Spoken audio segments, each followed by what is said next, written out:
Bapak Ibu, kita bersatu dalam doa.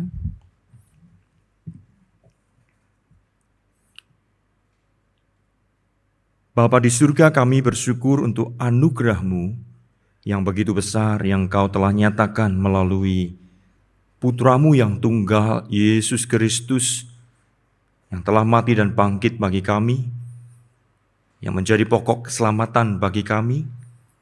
Dan disitulah kami menemukan sentosa bagi jiwa kami, kelegaan bagi jiwa kami. Kami yang tertindih karena dosa, yang tanpa pengharapan. Tetapi di dalam Kristus saja kami boleh mendapatkan penghiburan, pertolongan, keselamatan. Kami mensyukuri untuk anugerah-Mu yang begitu besar ya Bapa. Dan bukan kuat gagah kami, tetapi karena kasih-Mu yang Kau berikan, pertolongan-Mu yang Kau nyatakan, juga melalui Roh Kudus yang melahirbarukan kami, sehingga kami yang mati, kami dihidupkan, kami dilahirkan kembali, sehingga kami boleh mengerti dan mengenal pengharapan di dalam Kristus. Karena itu Tuhan, berkatilah kami, sebentar kami akan bersama-sama merenungkan firman-Mu. Kiranya firman-Mu yang menuntun pikiran hati kami untuk mengenal betapa besar anugerah-Mu dan karya keselamatan yang Kau kerjakan bagi kami, sehingga kami menyadari bahwa segala sesuatu adalah daripada-Mu, dan Engkau Tuhan yang terus berkarya dan untuk-Mu dan kemuliaan bagi nama-Mu. Kami berdoa bersyukur menyerahkan pemberitaan firman Tuhan. Di dalam nama Tuhan Yesus kami berdoa. Amin. Wah, kayaknya saya harus minum dulu nih Bapak Ibu. Suaranya tiba-tiba mulai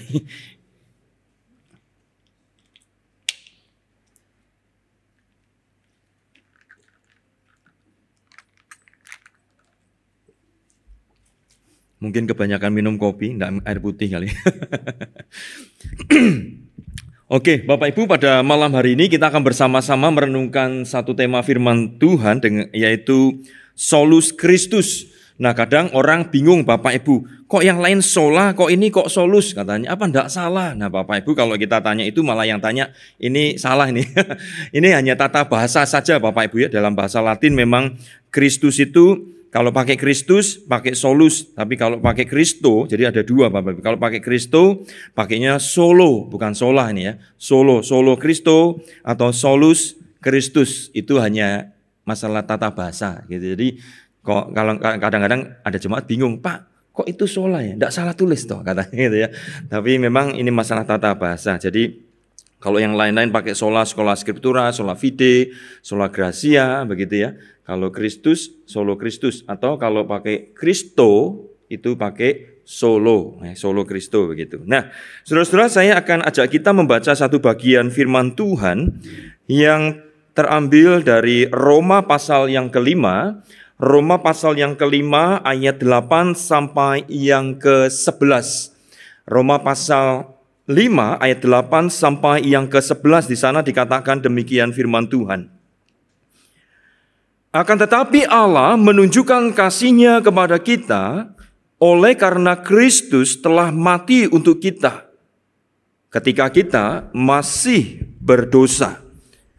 Lebih-lebih sekarang kita sekarang telah dibenarkan oleh darah-Nya, kita pasti akan diselamatkan dari murka Allah. Sebab jikalau kita ketika masih seteru diperdamaikan dengan Allah oleh kematian anak-Nya, lebih-lebih kita yang sekarang telah diperdamaikan pasti akan diselamatkan oleh hidup-Nya. Dan bukan hanya itu saja, kita malah bermegah dalam Allah oleh Yesus Kristus Tuhan kita. Sebab oleh Dia kita telah menerima pendamaian itu. Bapak Ibu yang dikasihi Tuhan, ketika kita mendapatkan satu pertanyaan tentang sebuah pengharapan, yaitu apa? Jikalau kita hari ini berdiri di hadapan pengadilan Allah, apa yang membuat kita itu bisa bermegah di hadapannya? Apa yang membuat kita itu tidak gentar? Artinya tidak membuat kita itu menjadi orang yang kemudian merasa kehilangan pengharapan. Apa yang membuat kita bisa berdiri di hadapan Allah? Apa yang membuat kita bisa bermegah di hadapannya? Dan bahkan kita meyakini memiliki sebuah landasan yang kokoh bagi keselamatan kita. Seandainya kita menghadap tahta pengadilan Allah, apa yang membuat kita bisa seperti ini, Bapak Ibu? Bisa bermegah, bisa bersyukur, bisa memiliki kepastian keselamatan itu. Kira-kira apa ya? Depositonya akeh, Pak. Aku banyak nganu, Pak, lakukan ini dan itu, Pak. Kira-kira begitu, Bapak Ibu ya. Kita berkata kita banyak aksi sosial, Pak, dan sebagainya. Bapak Ibu, mungkin kalau aksi sosial dan sebagainya, kita ini bisa berbangga terhadap satu sama lain. Tapi di hadapan Allah yang penuh keagungan, kemuliaan, kekudusan, Bapak Ibu. Wah, apapun yang kita lakukan, kita ini merasa tidak layak. Kita ini merasa tidak sempurna. Dan memang kita perlu sesuatu yang lebih pasti. Nah, apa itu Bapak Ibu? Nah, itulah malam ini kita akan belajar tentang hal ini, solus Christus. Satu kali ada seorang tentara yang luka parah, Bapak Ibu. Seorang tentara ini yang barusan perang begitu, dia luka parah. Kemudian ketika di tengah luka parah itu ia bertanya kepada seorang pendeta yang melayaninya. Biasanya di tengah perang itu juga ada hamba-hamba Tuhan, Bapak Ibu ya, yang melayani gitu, menguatkan mereka. Kemudian kalau mereka anak Tuhan begitu akan diteguhkan dan sebagainya dan dibawa kembali kepada Tuhan. Nah, seorang tentara yang kemudian luka parah ini, dia berkata kepada pendeta, "Aku ini seorang pendosa. Aku telah membunuh banyak orang, bahkan mungkin aku membunuh orang yang tidak bersalah. Tanganku ini penuh darah dan hatiku tidak memiliki belas kasihan kepada mereka yang berteriak, 'Jangan bunuh aku!' Tetapi aku tetap membunuhnya. Aku ini seorang pendosa yang tidak layak di hadapan Allah. Aku layak mati dan binasa." Kemudian pendeta itu, Bapak Ibu, seorang Calvinis. Ini pendeta Calvinis nih. Kemudian dia berkata kepada tentara ini, "Sobatku, benar bahwa kamu adalah seorang pendosa. Kamu pembunuh yang bengis, tidak punya belas kasihan, bahkan membunuh orang yang tidak layak engkau bunuh. Engkau seorang pendosa, tidak layak berdiri di hadapan Allah." Bapak Ibu, kalau sudah mendengar kayak gini ya, kita yang kemudian mau mendekati ajal ya, kita ngomongnya pasti gini, "Aduh celaka aku ini."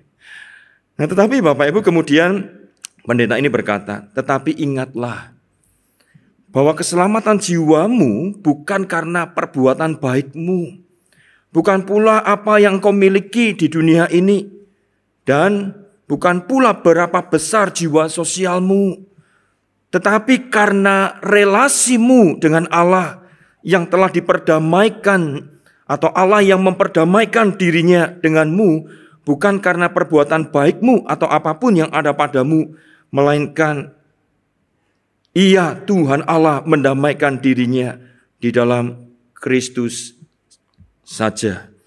Bapak Ibu, kemudian pendeta itu berkata, "Ingatlah firman Tuhan ini. Akan tetapi Allah menunjukkan kasih-Nya kepada kita oleh karena Kristus telah mati untuk kita." Ketika kapan Bapak Ibu? Kita sudah hebat, kita sudah baik, kita banyak aksi sosial? Bukan. Ketika kita masih berdosa katanya, lebih-lebih karena kita sekarang telah dibenarkan oleh darah-Nya, kita pasti akan diselamatkan dari murka Allah. Sebab jikalau kita ketika masih seteru diperdamaikan dengan Allah oleh kematian anaknya, lebih-lebih kita yang sekarang telah diperdamaikan, pasti akan diselamatkan oleh hidupnya. Dan bukan hanya itu saja, kita malah bermegah dalam Allah oleh Kristus Yesus Tuhan kita. Sebab oleh Dia kita telah menerima pendamaian itu. Bapak Ibu, kemudian sang pendeta berkata begini, "Jadi, apakah satu-satunya penghiburanmu, baik pada waktu hidup maupun waktu kamu mati?" Kemudian tentara ini teringat satu katekismus yang dia pernah baca diajarkan kepadanya. Dia berkata begini, "Hanya Kristus harapanku, baik tubuh maupun jiwaku, baik hidup maupun matiku adalah milik Kristus. juru selamatku. Sebab ia telah menebus aku dan mendamaikanku dengan Allahku. Bapak Ibu, orang ini sadar benar. Perang itu bukan keinginannya memang. Tapi kalau memang di medan perang itu ya antara mati dan hidup ya. Kalau nggak ditembak ya menembak, nggak bisa ngomong apa-apa begitu. Tapi ini tugas negara dan sebagainya. Tapi dia tahu ini sebetulnya tidak baik. Dan dia menyadari keberdosaannya. Lalu siapa yang bisa menyelamatkan? Maka dia ingat hanya Kristus harapanku. Nah Bapak Ibu, ketika dia menjawab itu, di dalam Kristus saja aku mendapatkan sentosa keselamatan bagi jiwaku. Orang ini meninggal Bapak Ibu. Dan sang pendeta itu kemudian berkata, berjalanlah dalam damai Kristus ke negeri baka. Bapak Ibu yang dikasih Tuhan, ini terjadi karena memang pendetanya seorang Calvinis Bapak Ibu. Artinya setelah reformasi. Nah tetapi bagaimana kehidupan sebelum reformasi? Jikalau kisah ini terjadi pada zaman sebelum reformasi Bapak Ibu, tentunya ceritanya tidak begini. Ada begitu banyak hal yang kemudian akan membuat gentar tentara ini. Karena dia harus melewati banyak hal-hal yang membuat dia kemudian baru bisa diselamatkan layak di hadapan Allah. Kenapa Bapak Ibu? Karena kita sadar benar bahwa orang-orang pada zaman abad akhir pertengahan, khususnya sebelum reformasi Bapak Ibu, mereka itu percaya konsep keselamatan dari gereja Roma Katolik hari itu. Bapak Ibu, apa sih yang dipercayai hari itu? Keselamatan jiwa dalam gereja Roma Katolik tidak ditemukan hanya dalam Kristus saja, melalui iman saja, tidak begitu Bapak Ibu. Tetapi melalui sebuah sistem sakramental yang kompleks, di mana itu kemudian menjadi mediasi alat untuk rahmat ilahi atau anugerah Allah, itu kemudian diberikan melalui fungsi imamat yang ada, para imam, kemudian orang-orang kudus, syafaat mereka, kemudian karya pertobatan orang itu sendiri.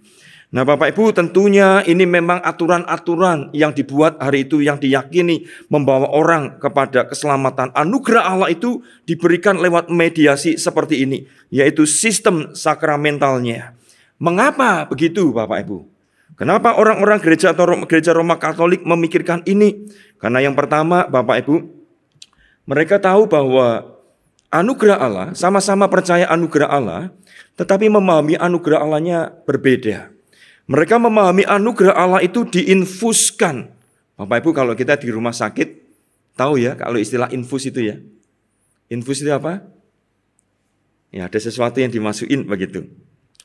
Gereja Roma Katolik itu percaya bahwa anugerah Allah itu diberikan bukan secara forensik. Kebenaran itu tidak diberikan secara forensik, dinyatakan benar, bukan. Bukan seperti itu. Kalau pengadilan itu kan, udah kamu benar, beres Bapak Ibu. Enggak. Mereka itu pakai pendekatan, pakai pemahaman, diinfuskan. Maksudnya apa? Diinfuskan di dalam kodrat manusia. Manusia itu mendapatkan anugerah Tuhan begitu, diinfuskan. Lalu manusia ini perlahan mengalami perubahan. Hidupnya itu, sikap hidupnya mengalami perubahan hingga satu masa manusia itu mencapai kelayakan di hadapan Allah. Atau manusia itu kemudian mendapatkan pengampunan dan hidup yang kekal. Jadi Bapak Ibu ini bedanya begitu. Pelan-pelan nanti ini Bapak Ibu ikutin ya. Jadi diinfus berbeda dengan dinyatakan. Ya. Nah kemudian yang kedua, anugerah Allah itu diberikan melalui gereja. Maksudnya apa? Anugerah Allah itu diakui karena kenapa diakui di dalam gereja melalui gereja saja? Karena ada satu konsep begini. Mereka orang gereja Roma Katolik itu mengakui bahwa Kristus telah naik ke surga, maka gereja di bumi ini adalah seperti Kristus di bumi. Nah, gereja adalah perantara kasih karunia Allah yang ditetapkan dan tidak pernah salah. Itulah sebabnya di luar gereja atau di luar gereja Roma Katolik tidak ada keselamatan. Maka orang itu diajak masuk ke gereja dulu. Yang penting masuk gereja dulu lah. Nanti macam-macam kayak apa-apanya ngikutin aja. Jadi yang penting masuk dulu di gereja. Nah Bapak Ibu, di luar tembok gereja tidak ditemukan kasih karunia yang dicurahkan itu. Karena adanya di gereja. Nah, makanya Bapak Ibu kemudian sebagaimana Kristus adalah juru selamat eksklusif manusia, mereka juga mengakui Yesus itu juru selamat Bapak Ibu, tetapi bagaimana menghayatinya agak memang berbeda dengan kita. Nah, gereja dibutuhkan sebagai perantara yang eksklusif ditetapkan untuk menyalurkan kasih karunia yang Kristus berikan. Kalau gereja menjadi sarana, lalu apa yang dilakukan gereja itu? Kira-kira kan begitu Bapak Ibu. Maka yang ketiga adalah anugerah Allah itu kemudian diberikan melalui yang namanya sakramen. Karena gereja punya tugas melakukan sakramen. Nah, dalam pemahaman gereja Roma Katolik, sakramen-sakramen ini bertindak sebagai saluran bagi kasih karunia Allah yang mengalir kepada jemaat. Nah, sakramen-sakramen ini sakramen apa saja Bapak Ibu? Kita tahu di gereja Katolik itu ada 7 sakramen. Tetapi yang berkaitan dengan penyaluran anugerah Allah ini, rahmat Allah ini ada 3 Bapak Ibu. Yaitu apa? Yang pertama adalah sakramen baptisan, sakramen perjamuan kudus atau ekaristi, dan yang ketiga adalah sakramen tobat. Ya, sakramen atau penance ya. Nah, mari kita lihat satu persatu Bapak Ibu. Apa yang dimaksud dengan sakramen baptisan itu adalah sakramen baptisan bagi orang Katolik ini menjadi sesuatu yang penting Bapak Ibu memang. Karena apa? Peristiwa ini membawa kuasa penghapusan dosa dan memang ini tidak diulang lagi. Jadi sekali memang baptisannya, tidak diulang-ulang sama. Kita juga kalau melakukan baptisan cuma sekali ya. Nah, menghapus dosa asal, menghapus rasa bersalah, kemudian menghapus hukuman yang diwariskan dari Adam saat kejatuhan. Nah, Bapak Ibu, baptisan ini diyakini punya kuasa. Maka ketika seseorang yang meninggal setelah dibaptis, Bapak Ibu, jadi orang kalau mau meninggal kemudian dibaptis hari itu, ia akan langsung masuk surga. Tidak perlu lagi pergi ke api penyucian. Kenapa? Karena bersih. Kalau orang udah dibaptis tuh, kemudian mati, karena dianggap sudah disuciin dari segala dosa, maka memang langsung masuk surga. Nah, tetapi persoalannya bagaimana dengan yang kita yang masih hidup tuh? Kan kira-kira begitu Bapak Ibu ya. Nah, setiap orang yang masih percaya, yang kemudian hidup, tidak luput dari yang namanya dosa dan kesalahan. Kira-kira begitu. Itulah sebabnya kemudian perlu yang namanya sakramen pertobatan atau penance tadi. Untuk menebus dosa-dosa pasca pembaptisan. Nah, nanti kita akan lihat ini pengetahuan sedikit Bapak Ibu ya. Nah, kemudian yang kedua sakramen perjamuan kudus atau ekaristi. Jadi misa itu penting sekali. Bagi orang Roma Katolik, roti anggur ini diyakini berubah menjadi darah dan tubuh Kristus walaupun penampakannya tidak berubah. Nah, ini disebut memang istilah transubstansiasi. Dan ini hanya terjadi pada misa di depan altar gereja dilakukan oleh imam. Ini liturginya seperti ritualnya seperti itu. Nah, Bapak Ibu, sakramen ini juga punya kuasa menyucikan dosa asal. Ekaristi diyakini memiliki kuasa menyalurkan anugerah pengampunan Allah, penyucian dosa yang tidak bergantung kepada, nah ini menariknya di sini. Ada yang perlu dipahami Bapak Ibu ya. Yang tidak bergantung pada kesucian pribadi pelayannya atau penerimanya. Jadi yang melakukan itu bukan ketika ekaristi diberikan, ini tidak bergantung pada itunya, orangnya atau penerimanya, tetapi pada ininya. Nah, ini yang disebut dengan istilah ex opere operato. Artinya apa? Dari pekerjaan yang dikerjakan. Artinya, misa itu Bapak Ibu, roti dan anggur itu ketika diterima, inilah yang berfaedah. Nah, jadi maka kadang-kadang gini ya, ada orang mau meninggal, mau apa, dan apa, maunya dibaptis dulu lah misalkan, karena itu punya kuasa. Lalu kadang ya diberi saja misa lah, pokoknya supaya apa ada keselamatan, kira-kira begitu Bapak Ibu ya. Nah, kemudian yang ketiga tadi yang kita sempat sebut adalah penance ya, atau sakramen pertobatan. Jadi kalau orang sudah dibaptis, kemudian menjalani kehidupan, kan banyak kesalahan juga.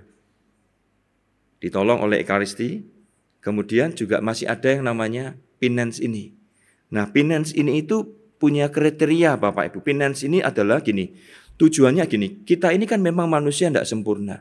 Dan konsepnya orang Roma Katolik adalah, maka ini perlu dibereskan dengan sebuah penderitaan sementara yang namanya purgatori, api penyucian Itu Bapak Ibu. Jadi orang yang percaya Kristus belum tentu bersih, belum tentu murni karena tadi diinfuskan anugerah Tuhan. Jadi perbuatan manusia ini sendiri harus menghasilkan sesuatu yang berkenan. Nah masalahnya kan kita tidak pernah sempurna nih. Ada kesalahan-kesalahan. Dalam hidup ini kan bisa salah. Salah ngomong lah, salah mikir lah, apalah dan sebagainya. Kemudian kita perlu melakukan penance ini Bapak Ibu. Tujuannya apa? Supaya mengurangi hukuman-hukuman yang akan datang. Nah, jadi walaupun kita sudah percaya Kristus, sudah percaya anugerah Tuhan, kita ini masih menghadapi hukuman, kira-kira begitu ya. Dan hukuman itu adalah untuk menyucikan kita. Nah, itu konsepnya seperti itu. Nah, Bapak Ibu, di dalam penance itu ternyata ada 3 hal yang perlu diperhatiin nih. Yang pertama adalah pertobatan. Jadi setiap saat saya perlu melakukan ini, ritual ini atau sakramen penance ini, yaitu mengakui dosa-dosa, menyesal karena kesalahan dan sebagainya. Lalu melakukan namanya pengakuan. Pendosa itu mengakui dosa-dosanya kepada seorang imam. Maka kan kita tahu ya ada bilik pengakuan dosa gitu ya. Dan sebagainya. Lalu imam itu akan menyuruh kita melakukan sesuatu ini dan itu supaya kita ini diampuni segala dosa. Maka kadang-kadang ada modus nih. Kalau yang minta tolong untuk nganu wanita, mungkin dia minta, misalkan ya. Ini kadang ada kasus-kasus yang sedikit kayak apa begitu ya. Lalu yang ketiga adalah pemuasan pelunasan. Imam itu akan melakukan sesuatu, memerintahkan sesuatu, meminta orang itu untuk melakukan puasa, memberikan sedekah, ziarah, doa dan sebagainya, misa dan lain-lain untuk apa? Melunasi hukuman sementara seseorang. Jadi di dalam konsep Gereja Roma Katolik, ketika kita percaya pada Tuhan, kita ini tidak bersih langsung Bapak Ibu. Anugerah itu diinfuskan, jadi kita ini harus terus ngikutin ini semua, pelan-pelan proses, hidup kita mulai pelan dibersihin. Kalau tidak bersih-bersih, ya nanti masuk ke api penyucian, kira-kira begitu. Dan itulah sebabnya banyak ritual untuk pembersihan begini, sampai baru diterima, dilayakkan masuk surga. Kira-kira seperti itu. Nah Bapak Ibu, gara-gara ini begitu, maka Bapak Ibu muncul pertanyaan kan begini. Apa yang terjadi jika seseorang meninggal kemudian belum mendapati atau belum melakukan pelunasan hukuman sementara atas dosa-dosanya? Setiap kita mati ini kan tidak yakin bahwa kita murni bersih, bukan? Kita kalau mati Bapak Ibu ya, kalau Bapak Ibu mati ya misalkan ya. Kalau ditanya gitu, waktu mati kira-kira Bapak Ibu bersih nggak? Tanpa dosa nggak? Mesti kita akan ngomong gini, wah nggak yakin Pak, saya bersih Pak. Banyak di dalam hidup banyak jahatnya atau baiknya? Pasti kita akan juga jawab banyak jahatnya. Kita banyak tidak baiknya. Nah kalau beginian Bapak Ibu, mati begitu ya. Wah, sudahlah berarti harus masuk ke penderitaan di api penyucian tadi itu. Nah kira-kira begitu. Nah Bapak Ibu itulah sebabnya kemudian mereka itu berpikir begini. Ada nih orang-orang suci, orang-orang baik yang punya pahalanya besar. Itu yang disebut dengan kantong pahala atau yang namanya perbendaharaan pahala. Nah orang-orang kudus ini bisa dimintain tolong. Maka berdoa kepada mereka untuk memberikan satu pahala kepada dirinya atau yang meninggal. Nah masalahnya adalah begini. Di zaman Martin Luther itu Bapak Ibu, yang begini-begini ini kemudian dimanfaatin oleh Paus Leo yang ke-10. Yaitu dengan menjual surat yang namanya surat indulgensia. Ya, pengampunan dosa itu. Nah, kenapa? Karena memang Paus ini merasa atau Paus ini memiliki hak untuk mentransfer pembendaraan peti pahala dari orang-orang kudus termasuk Maria begitu kepada mereka yang ada di api penyucian ataupun juga orang-orang yang masih hidup. Nah bahkan Paulus Leo ke-10 ini mengeluarkan juga surat indulgensia penuh. Penuh itu artinya begini. Kalau orang benar-benar membeli surat itu, maka seluruh hukuman duniawi seseorang dihapuskan. Atau hukuman sementara di purgatori itu, api penyucian itu dibersihkan. Maka dia langsung masuk surga. Itu sistem ritualnya seperti itu. Konsepnya seperti itu Bapak Ibu. Nah itulah sebabnya kita menjumpai ada tokoh ya. Jadi surat indulgensia itu dijual begitu. Lalu ada seorang tokoh yang namanya Johann Tetzel itu yang mempropagandakan surat ini.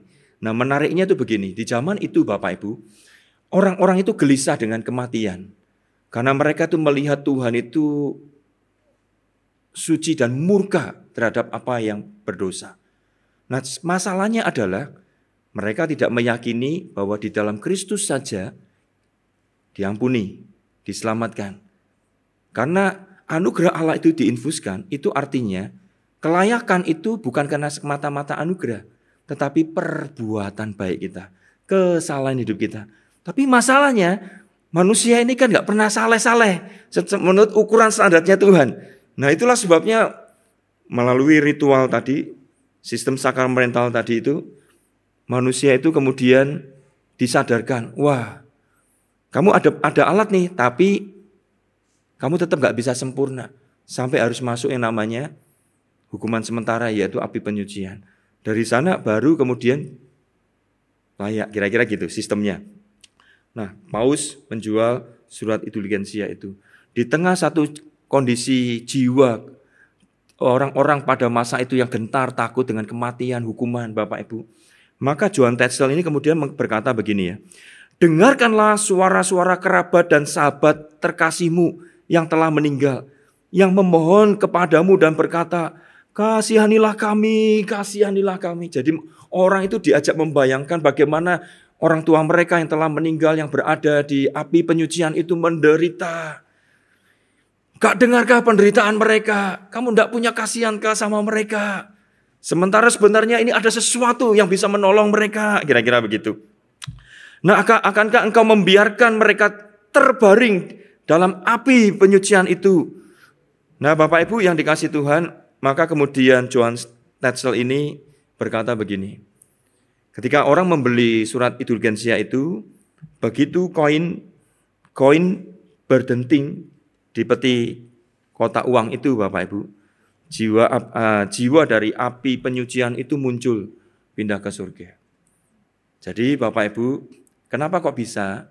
Karena begini, Paus itu yang bisa mentransfer, kira-kira begitu ya, kebaikan-kebaikan pahala dari orang-orang suci, termasuk Maria, orang-orang kudus, kan mereka kelebihan pahala. Pahala itu ditransfer, diberikan kepada yang masuk di api penyucian, supaya mereka bertambah kebaikannya, dan dimurnikan masuk ke surga. Kira-kira begitu. Nah, Bapak Ibu, yang menarik adalah begini. Orang-orang kemudian beli, orang-orang kemudian mungkin yang punya uang banyak borong begitu. Tetapi yang menjadi masalah adalah begini. Anak buahnya Martin Luther itu ternyata juga beli. Jadi Martin Luther hari itu masih bergumul ya, banyak pergumulan begitu. Tetapi kemudian ketika melihat anak-anak buahnya ini Martin Luther juga membeli itu, Bapak Ibu. Nah, ini bagi hatinya itu miris sekali. Kenapa miris sekali?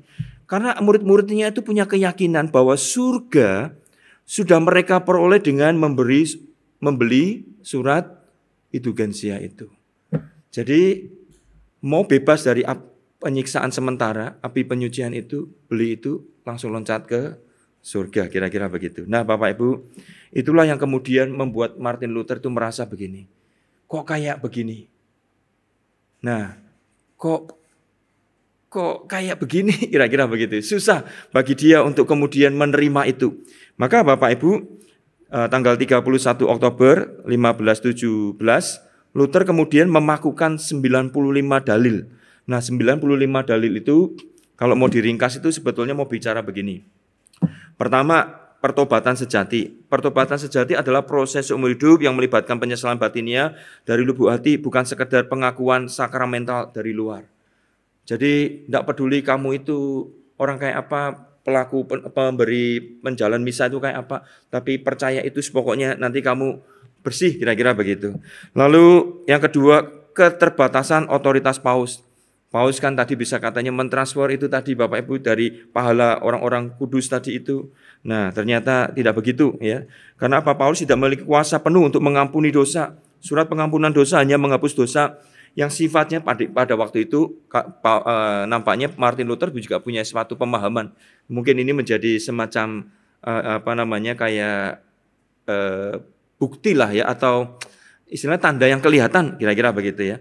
Tapi itu bukan itu sebetulnya ya, karena surat itu juga tidak menjamin keselamatan kekal, lalu menyalahgunakan indulgensia ini. Jadi untuk mengumpulkan uang.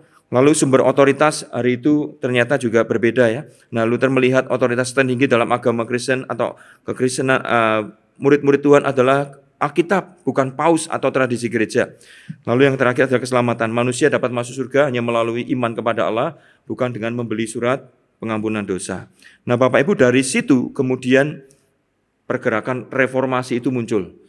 Dan memang apa yang dipikirkan, digumulkan, itu kemudian menyebar ya. Dan para reformator, khususnya Luther hari itu, cuman berandalkan atau meletakkan pemahaman teologisnya berdasarkan firman Tuhan atau yang dikenal dengan sola scriptura. Itulah sebabnya waktu kemudian Martin Luther itu di sidang Worms oleh Kaisar Charles V, Bapak Ibu ya.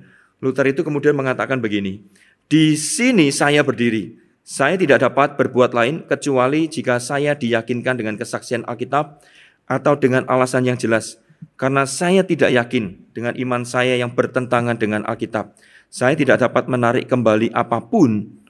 Nah, Bapak Ibu, ini berarti apa? Martin Luther ingin mengatakan begini, Alkitablah yang menjadi tolok ukur ajaran, kehidupan, kebenaran gereja. Bukan paus, magisterium, dan lain sebagainya. Bahkan semua itu harus tunduk pada firman Tuhan. Nah, Bapak Ibu, kita melihat sekilas ya. Itulah sebabnya kemudian dalam terang firman Tuhan ini, Luther maupun generasi yang dulu-dulu sebetulnya juga ada orang yang melihat ini, Bapak Ibu. Tetapi Luther inilah yang kemudian memicu, menggerakkan begitu ya, generasi-generasi berikutnya juga, bahwa dalam terang firman Tuhan mereka itu menemukan kebenaran Injil Yesus Kristus, bahwa manusia berdosa diselamatkan bukan karena usaha dirinya sendiri. Kalau tadi dalam konsep Gereja Roma Katolik, kita ini masih harus terus berupaya, kira-kira gitu. Keselamatan bukan upaya kita, melainkan anugerah Allah semata. Sama-sama mikirin anugerah, tapi konsepnya berbeda. Anugerah Allah semata yang diterima melalui iman saja di dalam Kristus saja. Dan memang kalau itu terjadi bukan karena diri manusia, maka kemuliaan bukan pada manusia. Kredit itu bukan pada manusia, tetapi pada Allah saja. Maka itulah sebabnya muncul kemuliaan bagi Allah saja atau soli Deo gloria. Nah, Bapak Ibu, pertanyaannya begini. Apa yang membuat para reformator itu kemudian menemukan doktrin Alkitab bahwa keselamatan itu hanya dalam Kristus saja atau solus Kristus? Yang pertama, Bapak Ibu, yang pertama adalah pada masa itu perjanjian baru dalam bahasa Yunani itu baru saja diterjemahkan, Bapak Ibu. Ini menarik ya. Karena Alkitab ini penting. Makanya sampai hari ini kenapa Alkitab itu perlu diterjemahkan kadang dalam bahasa tertentu supaya orang ngerti begitu. Nah, hari itu kan pakai bahasa Latin, Bapak Ibu. Tetapi ketika terjemahan itu diberikan, orang itu melihat sesuatu yang lebih jelas, lebih terang begitu. Bahwa ternyata pembenaran itu sifatnya forensik. Bukan kemudian atau dipahami bukan seperti anugerah itu diberikan kayak diinfus begitu, bukan. Tetapi memang ketika seseorang dinyatakan benar, itu memang benar. Maksudnya begitu. Walaupun orang itu masih berdosa. Jadi bukan sesuatu yang infus itu kan dimasukin ke kita yang berupaya untuk jadi baik. Ini enggak benar, memang forensik. Dan itu karena anugerah Tuhan. Lalu yang kedua, status pembenaran forensik ini tidak didasarkan pada apapun di dalam diri kita. Atau apapun yang kita lakukan, tetapi sepenuhnya didasarkan pada apa yang telah Kristus lakukan. Jadi, kalau tadi Bapak Ibu, kita itu diperhitungkan. Kalau ini enggak, Kristus saja. Kenapa? Karena Kristus yang sudah melakukan karya yang sempurna untuk penebusan dosa-dosa kita. Hanya dengan iman kepada Kristus saja, dosa kita tidak hanya diampuni sepenuhnya, tetapi status Kristus yang benar tadi dan tanpa celah itu juga diperhitungkan kepada kita. Ini yang namanya imputasi, Bapak Ibu. Jadi kita ini hari ini kalau dipandang benar, itu bukan karena perbuatan kita benar, tetapi karena Kristus yang benar. Ketika kita percaya kepada Dia, kebenarannya itu diperhitungkan kepada kita. Jadi Allah Bapa melihat kita benar, bukan karena kita berbuat benar, tetapi karena Kristus. Nah, lalu Bapak Ibu di tengah satu kondisi itu, yang ketiga, maka ketika menemukan kebenaran ini Bapak Ibu, maka para reformator itu kemudian tahu bahwa ada banyak ajaran Roma Katolik tentang keselamatan yang perlu dipertanyakan. Makanya itulah kemudian muncul banyak hal Bapak Ibu ya. Nah kalau kita memang kembali kepada Alkitab, kita akan menemukan bahwa manusia berdosa tidak perlu melakukan pembayaran hukuman atas dosanya. Mengapa? Karena Kristus telah melunasi pembayaran itu. Maka ketika Kristus di atas kayu salib, dia berkata, "It is finished." Udah selesai. Semua bagi keselamatan, semua apa sudah selesai. Dan karena Kristus melakukan penggenapan terhadap tuntutan hukum Tuhan, maka kesempurnaan ada pada dia. Maka setiap orang yang percaya kepada dia, kesempurnaan Kristus itu diperhitungkan kepada kita. Jadi, Bapak Ibu, maka kita ini kalau di hadapan Tuhan layak, bukan karena kita layak. Jadi kalau kita lebih baik dari orang lain, juga belum tentu itu yang membuat kita layak. Tetapi Kristus.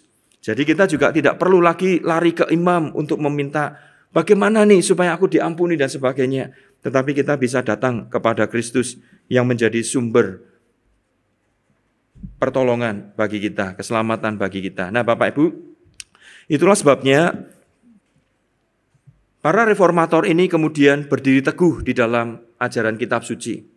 Dari pengajaran kitab suci itulah mereka rela berjuang demi mempertahankan ajaran yang benar. Bahwa orang fasik, orang berdosa dibenarkan hanya oleh kasih karunia Allah saja. Kasih karunia itu diberikan di dalam Kristus. Jadi bukan diinfusin kita, di dalam Kristus. Makanya kita berkata di dalam Kristus saja, di dalam Dia. Lalu kita terima melalui iman saja. Tidak perlu lewat ritual-ritual macam-macam aneh-aneh begitu Bapak Ibu ya. Dan itulah sebabnya kita tidak bisa berbangga diri, tidak bisa sombongkan diri kita.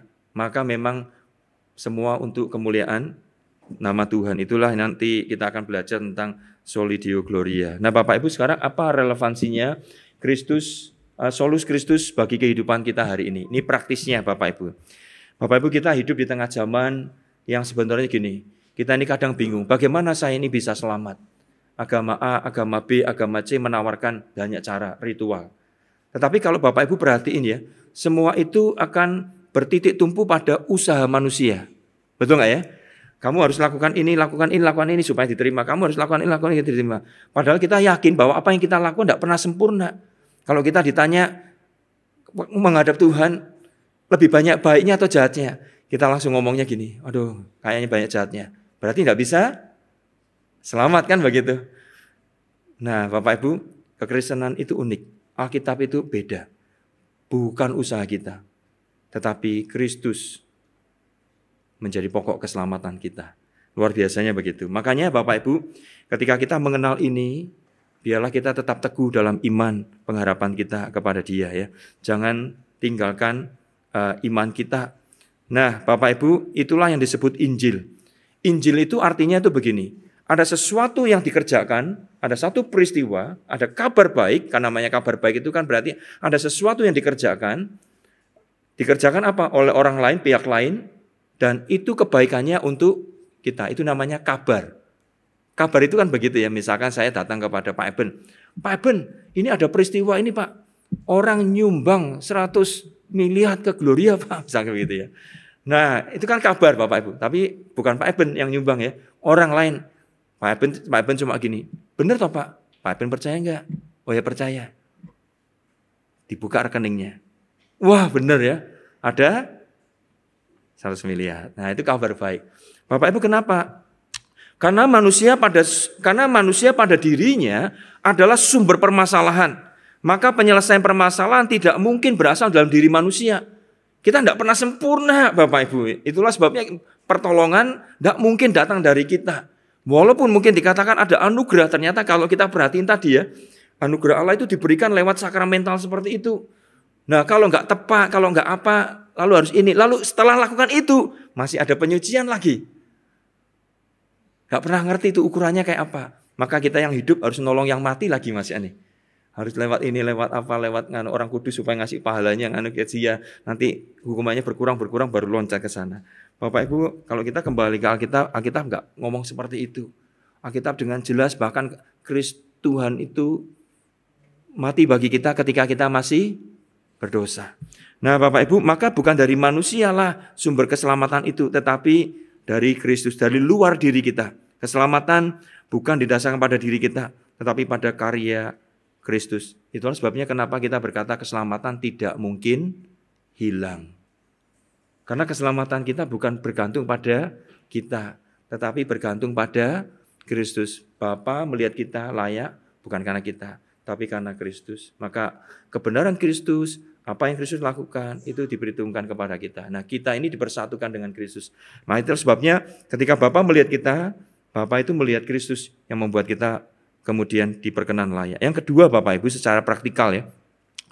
Kalau kita sudah di dalam Kristus Bapak Ibu, apapun yang terjadi dalam hidup kita, sebenarnya kita sudah aman. Aman di dalam Kristus. Karena itu Paulus berkata begini ya. Paulus berkata di dalam Filipi pasal 1 ayat 21. Karena bagiku hidup adalah Kristus dan mati adalah keuntungan. Kenapa? Enggak perlu lagi masuk api penyucian. Karena di dalam Kristus langsung Kristus kan berkata begini, hari ini juga kamu bersamaku di Firdaus. Tidak perlu lagi begitu Bapak Ibu ya. Nah itulah sebabnya kita ini kemudian melihat satu pernyataan yang terus diajarkan dalam sejarah gereja Protestan ya, atau gereja Reformasi.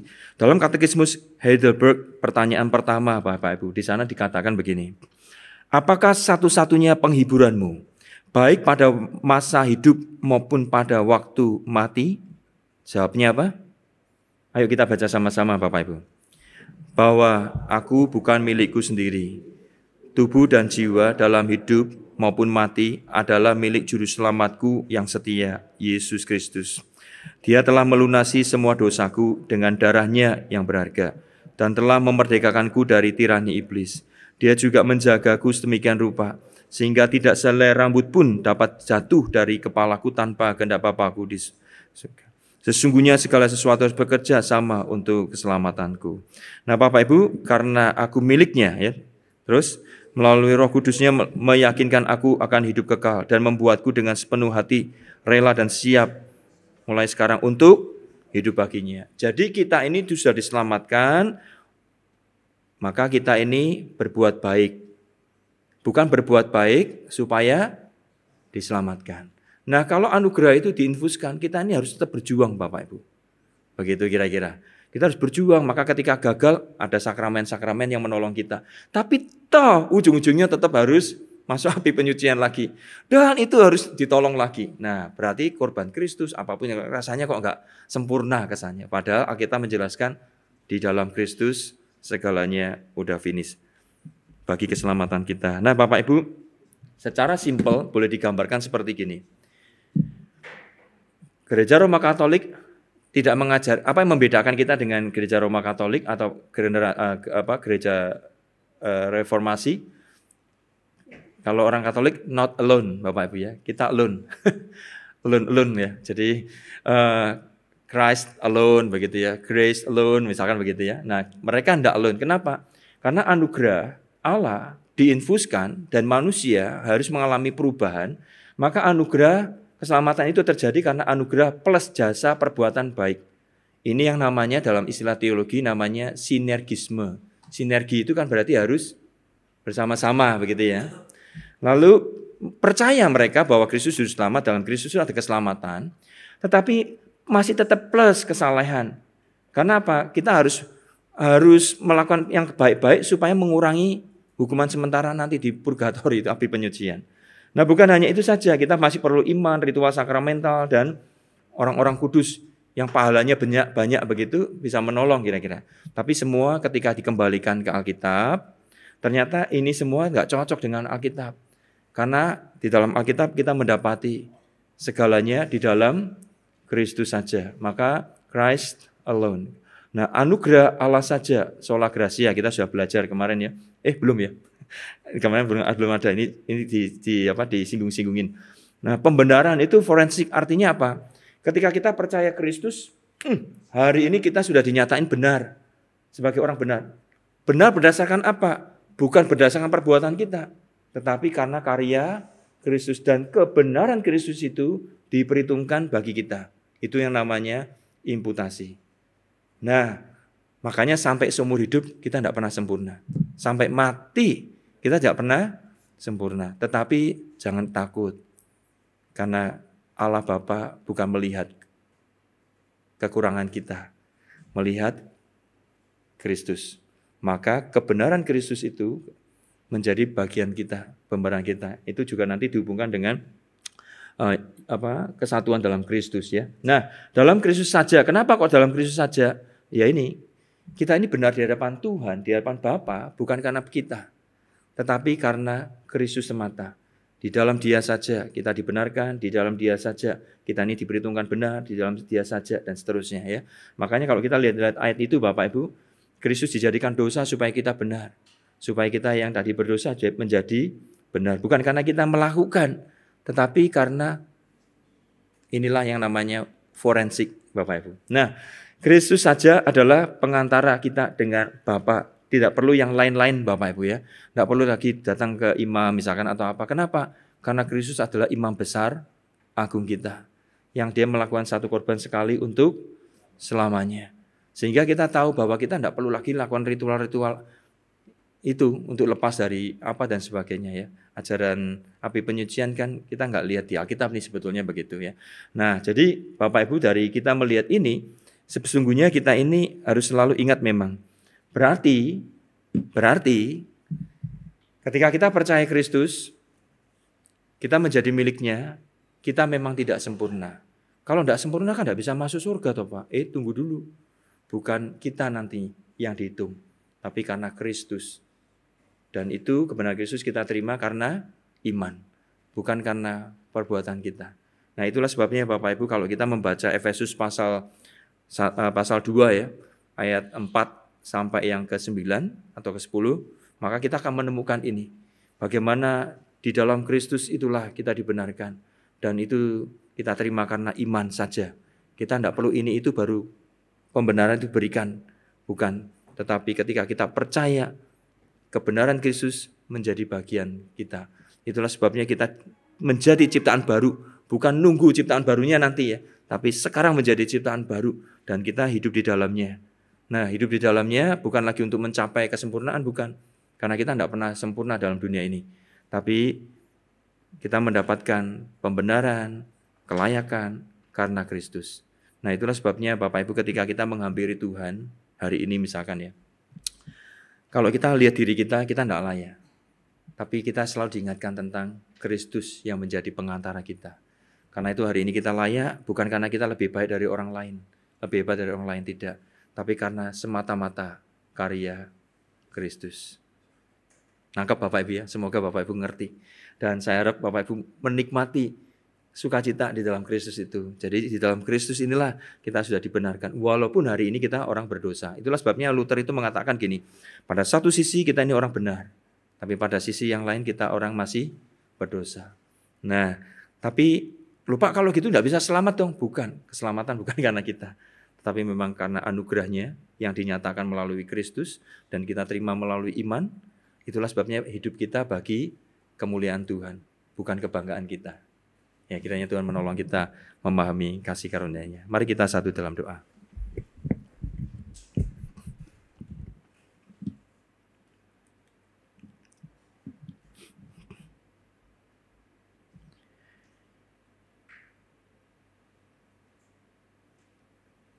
Ketika kami menghayati anugerah-Mu ya Tuhan, kami menyadari bahwa bukan karena kami, Engkau memberi anugerah itu, tapi semata-mata karena belas kasihan-Mu dan kemurahan-Mu dan bagi kemuliaan-Mu. Dan kami menyadari Tuhan kelayakan kami bukan karena kami baik. Mungkin kami lebih baik dari orang lain, tetapi ketika kami berjumpa dengan Allah yang kudus dan mulia, kami menyadari kami manusia berdosa. Berapapun baiknya kami orang yang tidak layak di hadapan-Mu, karena kami tidak sempurna. Kebaikan kami bahkan seperti kain yang lapuk, kain gombal dan sebagainya. Tuhan, kami menyadari itulah sebabnya kami tidak bisa selamat jika bergantung pada perbuatan baik kami. Karena perbuatan baik kami tidak sempurna. Tetapi anugerah-Mu besar, Engkau memberikan jalan bagi kami. Engkau memberikan Kristus Yesus Tuhan bagi kami. Kristus yang menggenapkan tuntutan hukum Tuhan. Kristus yang menebus kami. Kristus yang menjadi berdiri menggantikan kami. Dan Kristus yang menjadi pokok keselamatan, pembenaran bagi kami. Dan semua itu kami terima di dalam iman. Iman yang Kau juga beri bagi kami. Karena kami tak mampu percaya, karena kami orang yang berdosa, yang memberontak membelakangi Tuhan, menjauhi Tuhan. Tetapi anugerah-Mu melimpah atas kami, melampaui keterbatasan dan keberdosaan kami. Itulah sebabnya tidak ada kebanggaan diri kami. Semua karena kemurahan-Mu. Dan karena semua kemurahan-Mu, maka dalam hidup ini kami sadar, apa yang kami kerjakan bagi kemuliaan-Mu. Engkau Tuhan yang layak menerima segala kemuliaan. Berkati kami umat-Mu ya Tuhan, dan biarlah ketika kami menghayati Kristus satu-satunya pokok keselamatan, Kristus satu-satunya di mana kami meletakkan pengharapan kami yang kokoh, yang teguh.